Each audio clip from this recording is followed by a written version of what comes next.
अस्सलाम वालेकुम and welcome to ease accounting.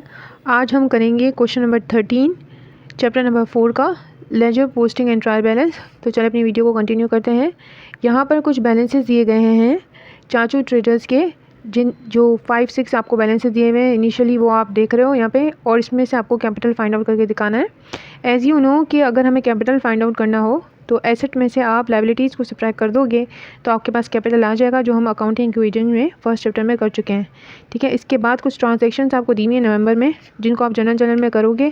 फिर उसके बाद टी अकाउंट आप बनाओगे ताकि आप जो है फाइनल बैलेंस पता कर सको, और टी अकाउंट्स के बाद ही जो है वो आप क्या प्रिपेयर कर सकते हो, ट्रायल बैलेंस को बना सकते हो, जो कि आपको रिक्वायर्ड है। एक आपको कैपिटल की कंपटीशन पूछी है और दूसरा आपको ट्रायल बैलेंस मांगा है इस क्वेश्चन के अंदर। ठीक है, तो कैपिटल की आप देख सकते हो कंपटीशन कैसे हुई हुई है। इसमें बैंक और जो इनिशियल बैलेंसेस आपको दिए हुए हैं शुरुआत में क्वेश्चन के, बैंक में 5,10,000 है, ऑफिस सप्लाईज जो है वो 15,000 की पड़ी हुई हैं, ऑफिस इक्विपमेंट जो है वो 25,000 का है।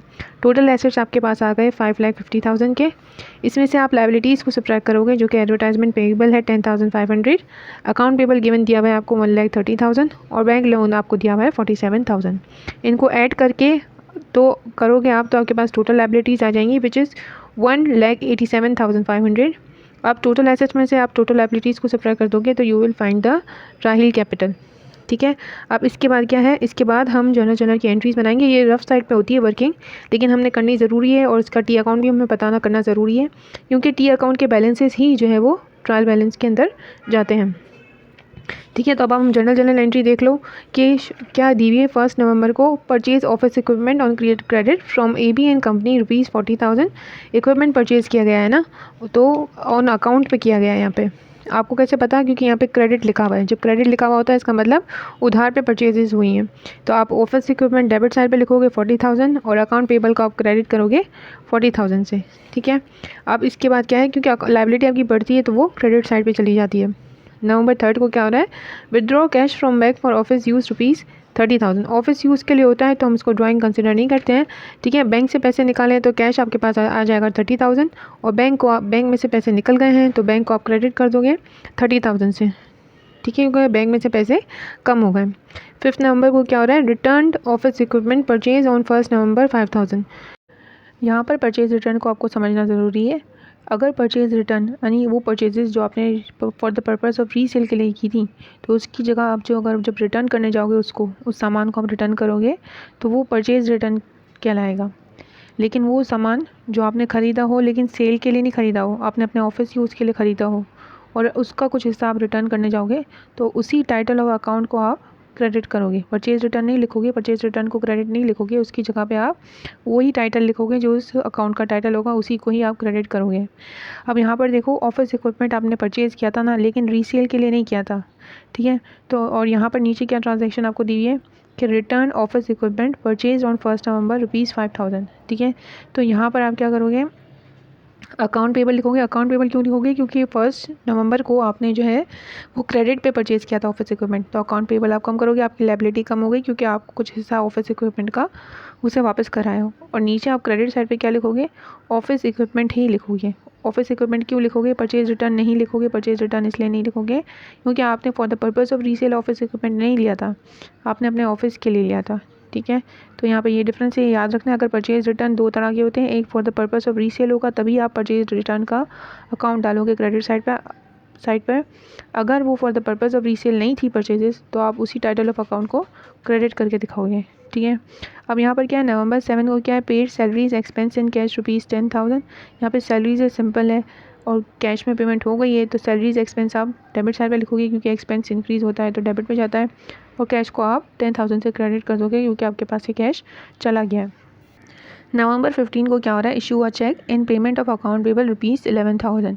ठीक है, अकाउंट पेबल के लिए चेक इशू किया गया है, तो आपकी क्या होगी, लायबिलिटी कम हो गई। जब भी लायबिलिटी कम होती है डेबिट साइड पे जाएगी, आप 11,000 लिखोगे अकाउंट पेबल डेबिट साइड पे लिखोगे, और बैंक में से पैसे निकलेंगे क्योंकि आपने चेक इशू किया है, तो बैंक को आप क्रेडिट कर दोगे 11,000 से। नवंबर 20 को क्या हो रहा है, receive consulting fee income and deposit into the bank. Bank में पैसे आ गए 12,400, क्योंकि आपने डिपॉजिट करवा दिए हैं, और कंसल्टिंग फ़ी आपकी इनकम है। इनकम जब भी इंक्रीज़ होगी क्रेडिट साइड पे आएगी, तो आप कंसल्टिंग फ़ी इनकम को क्रेडिट कर दोगे 12,400 से। ठीक है, अब क्या है, नवंबर 24 को withdraw cash from bank for personal use. Personal use के लिए जो है वो ड्राइंग्स की गई थी, तो इसको आप ड्राइंग ही कंसिडर करोगे और आप डेबिट साइड पे ड्राइंग लिखोगे 10,700 से, और बैंक में से आपके पैसे निकल जाएंगे क्योंकि बैंक में से आपने पर्सनल यूज़ के लिए निकाले हैं, तो बैंक क्रेडिट होगा 10,700 से। नवंबर 29 को क्या हो रहा है, issue a cheque against advertising payable ₹2500। Advertising payable क्यों आया, एक्सपेंस क्यों नहीं आया? पेएबल इसलिए आया है क्योंकि ड्यू है, आपने पेमेंट करनी है, आपने अभी पेमेंट उसकी की नहीं है, ठीक है। तो यहाँ पे आप एडवर्टाइजिंग पेएबल को क्रेडिट करोगे 2500 से क्योंकि आपकी लायबिलिटी कम हो रही है, ठीक है। और बैंक को आप क्रेडिट कर दोगे क्योंकि बैंक में से पैसे निकल गए क्योंकि आपने उसके लिए चेक इशू किया था। अब हमें सबके टी अकाउंट्स बनाने हैं, टी अकाउंट के जो बैलेंसेस आएंगे उसी को ही हम ट्रायल बैलेंस में डालेंगे, ठीक है। तो जितने भी एसेट्स होंगे उसके बैलेंस कैरी डाउन आपको क्रेडिट साइड पे मिलेंगे और ब्रॉट डाउन आपको डेबिट साइड पे मिलेंगे, और वही ब्रॉट डाउन उठा के आप जो है कहाँ डालोगे, ट्रायल बैलेंस के अंदर लिखोगे, ठीक है। इसी तरह लायबिलिटीज़ के आपको कैरी डाउन कहाँ मिलेंगे, डेबिट साइड पे मिलेंगे, और ब्रॉट डाउन आपको क्रेडिट साइड पे मिलेंगे, ठीक है। तो क्रेडिट साइड पे ही जाना होता है उसने, तो ब्रॉट डाउन आप क्रेडिट साइड से उठा के आप क्रेडिट साइड पे ही लिखोगे, ठीक है। जो आपके लाइबिलिटीज़ टाइप ऑफ अकाउंट है, यानी क्रेडिट नेचर ऑफ अकाउंट है, जिनका नेचर है कि वो क्रेडिट में जाते हैं जब भी इंक्रीज़ होते हैं, लाइक सारी लाइबिलिटीज़ आपके कैपिटल्स और आपके रेवेन्यूज़ वगैरह, ठीक है। एक्सपेंसेस आपके क्या, अगेन डेबिट नेचर है, तो उसका ब्रॉट डाउन भी आपको डेबिट साइड पे ही मिलेगा, ठीक है। तो वो आप जो है ब्रॉट डाउन को आप उठा के ट्रायल बैलेंस में लिखोगे। यहाँ पर एक मैं आपको बता देती हूँ, बाकी आप खुद कर लीजिएगा।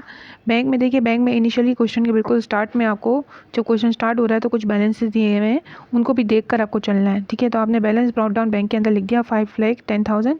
इसके अलावा आपने फिर जर्नल में चेक करना है कि कितनी बार बैंक में क्रेडिट हुआ है और कितनी बार बैंक डेबिट हुआ है। जितनी बार बैंक क्रेडिट हुआ है, लाइक नवंबर 3 को, 15 को, 24 को, 29 को, तो उसकी सारी अमाउंट आपने यहाँ पे क्रेडिट साइड पे लिखनी है, बैंक की क्रेडिट साइड पे टी अकाउंट में। और एक दफ़ा बैंक डेबिट साइड में गया था, ठीक है, तो आपने उसको 12,400 से डेबिट साइड पे लिखना है। उसके अपोजिट जो नेचर ऑफ अकाउंट है उसको आप यहाँ पे मेंशन करते जाओगे, लिखते जाओगे।